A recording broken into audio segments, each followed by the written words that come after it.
ओम श्री लक्ष्मी नारायण जी नमः। सुख सागर 10वां स्कंद 32वां अध्याय। गोपियों के मध्य में श्याम सुंदर का प्रकट होना।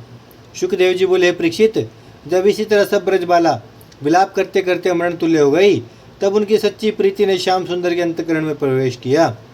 जब केशव मूर्ति ने देखा कि अब ये मेरे विरह में मरना चाहती हैं, तब अचानक उसी जगह पीतम्बर में वैजयंती माला पहने हुए इस तरह प्रकट होकर दर्शन दिया, जिस तरह नट लोग अपने कर्तव्य से अंतर ध्यान होकर फिर प्रकट हो जाते हैं। राखेगी ना प्राणी है जानी के कुंवर कान, प्रकटे सुजान बीच तान बान मारे हैं। लखत ही गोपिन के वृंद में आनंद बाढ़ी, मंद मुस्कान ब्रज चंद यो निहारे हैं। बने बलदेव कहे बानी सुधासानी, सुनो सकल से आनी तुम सबे दुख भारे हैं।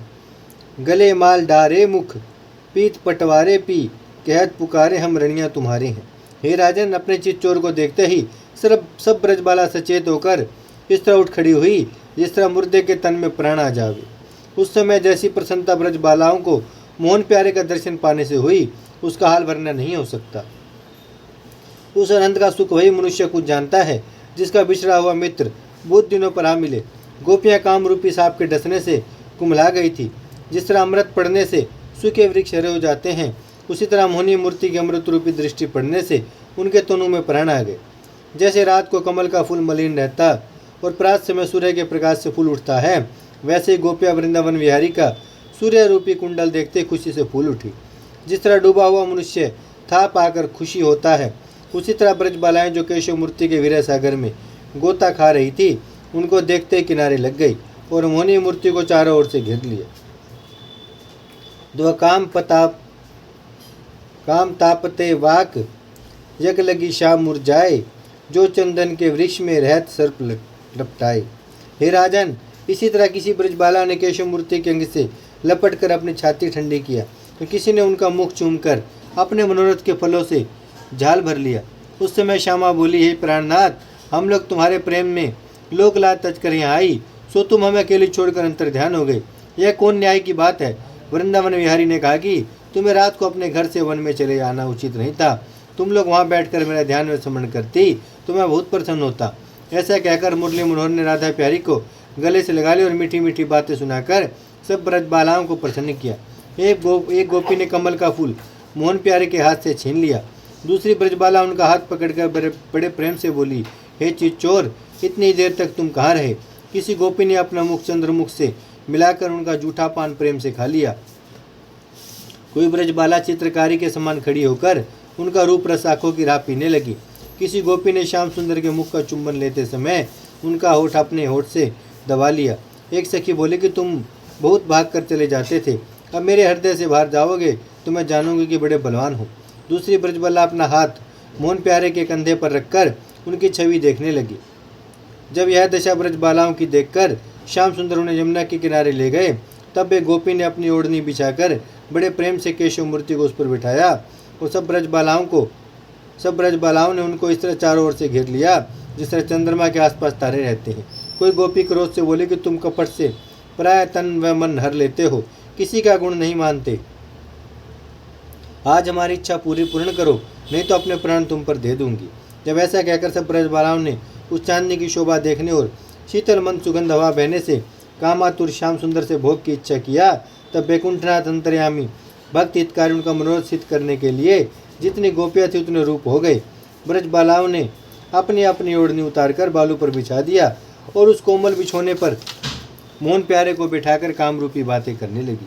श्याम सुंदर ने पहले बाल लीला का सुख उन्हें दिखलाकर फिर अपनी किशोर अवस्था बना लिया और सब गोपियों से अलग अलग गंधर्व विवाह करके उनकी मनोकामना पूर्ण किया। उस समय बड़े आनंद से एक ब्रजबाला जो तिरछी चितवन से देखती थी बोली, हे प्राणनाथ, तुम बड़े कपटी और निर्दयी हो।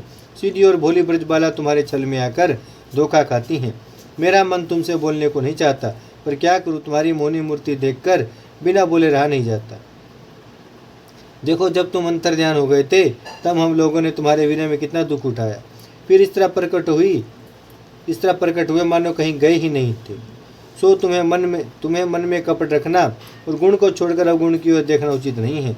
यह वचन सुनकर दूसरी गोपी बोली, हे प्यारी, तुम चुप रहो, अपने कहने से कुछ शोभा नहीं होती।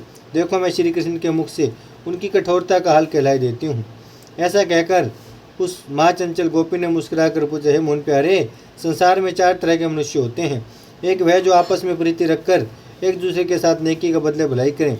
दूसरे वह जो एक ओर से प्रीति होकर दूसरा प्रेम न रखे। तीसरे वह की बुराई करने वाले के साथ भी भलाई करे। चौथे वह की नेकी करने पर भी जानबूझकर उसके साथ बुराई करे। बतलाओ इन चारों में से कौन भला है और किसको बुरा कहना चाहिए। ऐसा सुनकर श्याम सुंदर ने कहा कि तुमने बहुत अच्छी बात ज्ञान बढ़ाने वाली पूछी है। मैं आप चाहता था कि संसारी मनुष्य का हाल तुमसे कहूँ। अब अपने प्रश्न का उत्तर मन लगाकर सुनो। जो मनुष्य आपस में नेकी के बदले भलाई करते हैं उनको संसार में अच्छा समझना चाहिए। जैसे संसारी लोग विवाह आदि में एक दूसरे के घर बेना व भाजी देते हैं, पर यह प्रीति सदा स्थिर नहीं रहती। दूसरे वह की एक की ओर से प्रीति होकर दूसरा मनुष्य उनके साथ प्रेम न रखे। जैसे माता पिता पुत्र को बहुत प्यार करते हैं परंतु पुत्र उतना प्रेम नहीं रखता। तीसरे जो मनुष्य बिना प्रयोजन सबके साथ भलाई करता है उसे वर्षा के समान समझना चाहिए। जिस तरह पानी बरसकर सब छोटे व बड़ों को सुख देता है और उसके बदले किसी से कुछ नहीं चाहता, यही हाल परमहंस व महात्मा लोगों का भी समझो। हम लोग अपनी समर्थ्या भर दूसरे का भला करके उससे कुछ चाह नहीं रखते। चौथे जो मनुष्य भलाई के बदले जानबूझकर उसके साथ बुराई करते हैं उन्हें शत्रु समझना चाहिए। वे मनुष्य करता धन और अधर्मी कहलाते हैं। यह वचन सुनते ही सब ब्रजबाला आपस में एक दूसरे का मुख देखकर हंसने लगी। एक गोपी ने दूसरी सखी से सेन में बतलाया कि श्री कृष्ण जी चौथे मनुष्य की तरह हैं। तब मोहन प्यारे बोले कि तुम लोग मुझे हंसकर क्या कहती हो। मैं निर्गुण रूप आत्माराम इन चारों से रहित रहकर किसी के साथ कुछ प्रीति नहीं रखता।